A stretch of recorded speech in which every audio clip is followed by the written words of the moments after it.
안드레의 주선으로 시몬이 예수님을 만나게 됩니다. 근데 그 첫 만남에서 예수님이 하신 말씀이 참 놀랍습니다. 만나자마자 이름을 바꾸어 주십니다.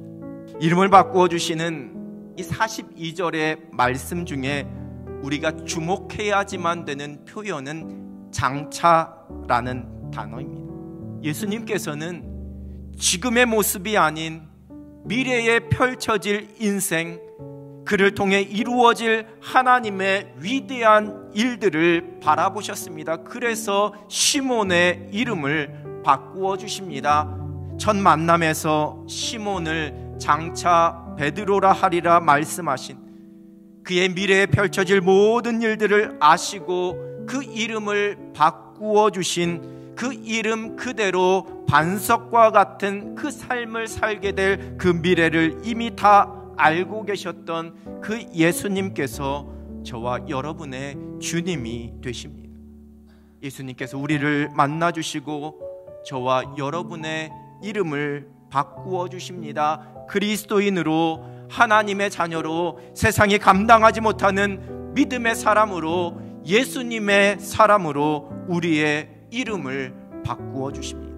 오늘 본문은 이러한 베드로와 예수님의 만남 이후에 그 즉시 베드로에게 어떠한 일이 펼쳐졌는지를 기록하고 있지는 않습니다. 예수님을 만나 자신의 이름을 바꾸어 주시는 좀 충격적이지만 그래도 미래의 소망과 기대를 품게 만드는 잊혀질 수 없는 그 일을 경험했지만 여전히 베드로는 자신의 삶의 필요를 채우기 위해 가장으로서 해야 할 그 일을 감당하면서 어부로서 하루하루를 살아갔습니다. 그리고 그때 베드로가 다시 예수님을 만나게 됩니다. 다시 베드로가 예수님을 만나게 되는 사건은 예수님의 찾아오심과 부르심으로 이루어졌습니다. 그 부르심 앞에 베드로는 자신의 삶을 내려놓고 이제 예수님을 따르게 됩니다. 여러분, 인격적인 만남은 상호작용입니다. 반응이 필요합니다. 부르심에 응답하는 것입니다.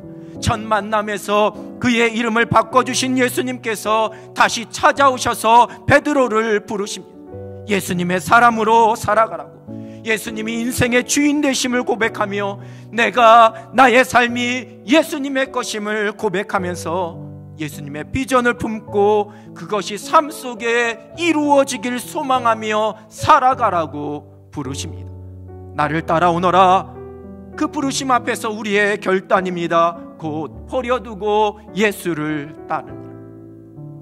우리를 만나주신 예수님께서 그리스도인으로, 예수님의 사람으로 저와 여러분의 이름을 바꾸어 주십니다.